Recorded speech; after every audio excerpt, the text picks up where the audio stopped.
Assalamualaikum warahmatullahi wabarakatuh. Bertemu lagi kita dalam mata kuliah manajemen distribusi. Dan di sini kita akan lanjutkan dengan topik tentang distribusi dan logistik. Kita akan bahas dulu tentang definisinya dan ruang lingkupnya. Yang perlu kita tahu bahwa semua yang terkait di dalam proses distribusi itu adalah adanya keinginan-keinginan konsumen, di mana keinginan konsumen itu adalah mereka ingin mendapatkan kualitas suatu produk yang bagus, kemudian juga termasuk adanya kualitas pelayanan yang memuaskan, dan juga adanya peningkatan nilai dari suatu produk. Jadi, apapun yang mereka inginkan itu tujuannya adalah untuk mendapatkan suatu kepuasan. Yang perlu kita lihat dari awal adalah tentang bagaimana munculnya sistem distribusi atau pentingnya sistem distribusi. Jadi kalau dulu nenek moyang itu sangat tergantung dengan apa-apa yang sudah disediakan oleh alam atau yang ada di sekitar mereka.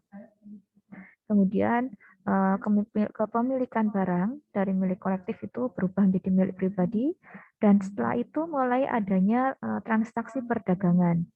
Dari yang dulunya mereka hanya sistem barter, kemudian mereka mulai mengenal uang sebagai alat bantu pertukaran. Kemudian dari sinilah awalnya manusia ini ingin mencukupi kebutuhannya dengan sesuatu yang lebih besar. Sehingga bermula dari usaha keluarga, kemudian jadi kompleks menjadi usaha pabrik, dan untuk memenuhi kebutuhannya mereka akhirnya berkolaborasi dan akhirnya muncullah yang namanya perusahaan-perusahaan. Nah, logistik ini merupakan rangkaian dari kegiatan yang selalu ditemukan dalam perusahaan, baik manufaktur maupun jasa. Dan kegiatan yang berkaitan dengan penanganan barang, di sini adalah contohnya penanganan dalam bahan baku, barang setengah jadi, maupun hasilnya menjadi barang jadi. Kemudian juga adanya pergudangan atau pengarsipan, adanya pergerakan atau perpindahan dari produk-produk tersebut. Kemudian ada sistem persediaan dan juga perlunya pengendalian persediaan. Semuanya adalah tercakup dalam satu tujuan, yaitu untuk menghasilkan produk untuk konsumen. Ini adalah suatu rantai yang kita bisa perhatikan dari suatu siklus pergerakan atau distribusi produk dari awal sampai ke tangan konsumen. Dari mulai raw material, kemudian ada didapatkan oleh supplier, yang didapatkan dari supplier, kemudian menuju ke proses produksi, kemudian dikirimkan atau didistribusikan oleh satu armada-armada kepada customer dan kepada konsumen akhir.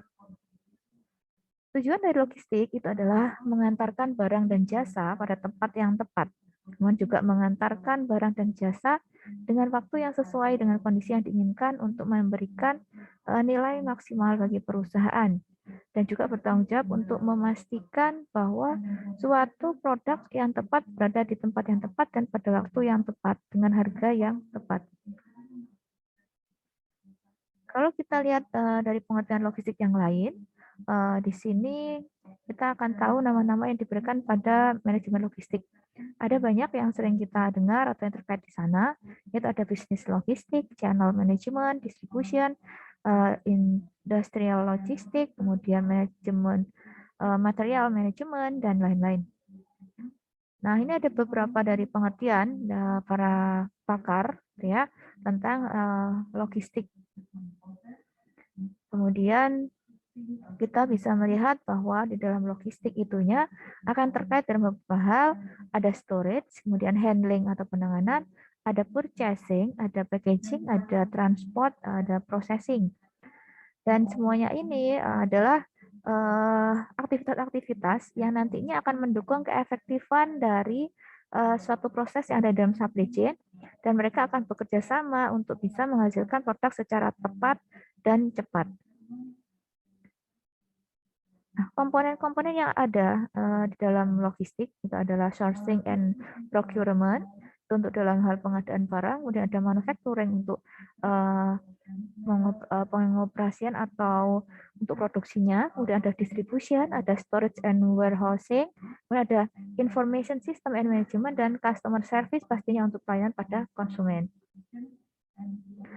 Distribusi itu adalah sebagai suatu sistem yang bertujuan untuk menyuplai produk kepada konsumen yang harus dipersiapkan dengan matang sehingga diperoleh kepuasan terhadap konsumen, yaitu dengan cara menyuplai produk yang diinginkan konsumen ke tempat yang tepat pada waktu yang tepat dengan biaya yang minimum.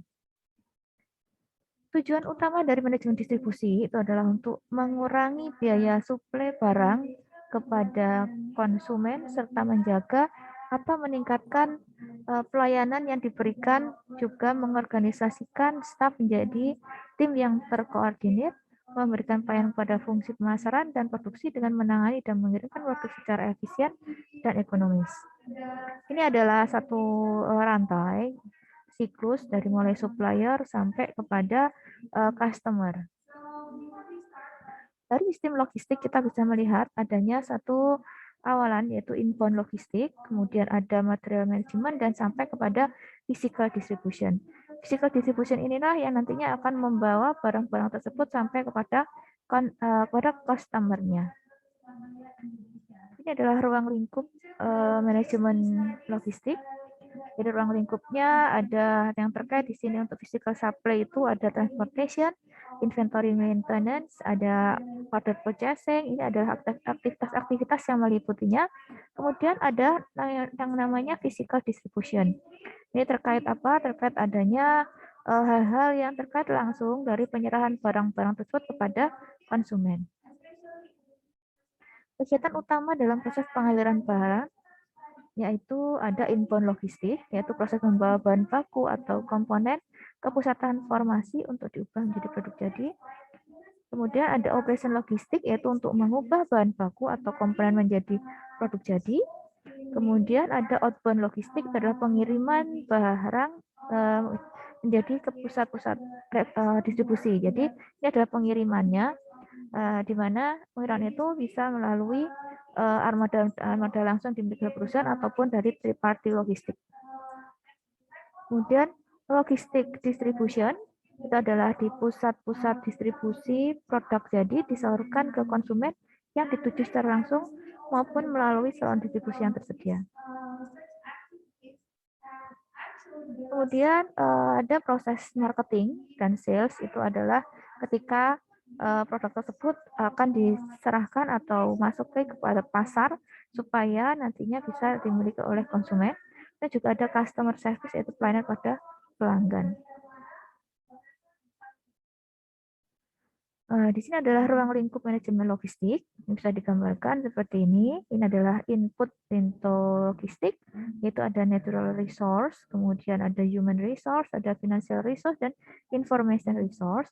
Di sini semua terkait masuk menjadi satu bagian dari logistik manajemen, sebagai inputan logistik manajemen. Di sini nantinya tujuannya adalah untuk bisa menghasilkan satu output yang berupa marketing orientation, time and space utility, efficient movement to customer, and proprietary asset. Nah, ini adalah outputan dari proses logistik.